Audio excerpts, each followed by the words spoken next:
1 ঘন্টার মধ্যে পুলিশকে ক্যাম্পাস থেকে সরানো না হয় তাহলে ভিসি পক্ষকে আমরা জবাবদিহি করাবো।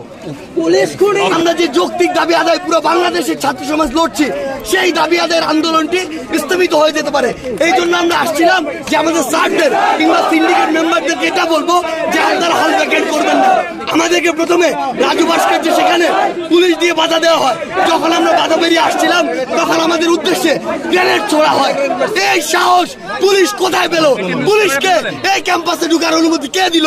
ঢুকার পরেও তারা শিক্ষার্থীদের উদ্দেশ্য করে গ্রেনেড মারার সাহস এবং অনুমতি কার থেকে পেল?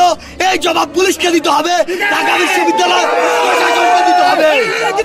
আগামী 1 ঘন্টার মধ্যে এই ক্যাম্পাস থেকে সকল পুলিশ সহ আইন শৃঙ্খলা বাহিনীকে অপসারণ করতে হবে। আমাদের ক্যাম্পাসে আমরা কোনো পুলিশের কোনো সন্ত্রাসীদের উপস্থিতি চাই না। যদি 1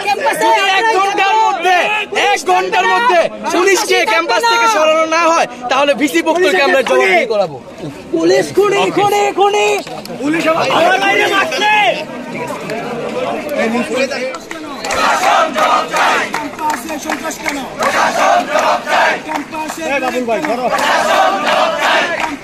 বাবুল ভাই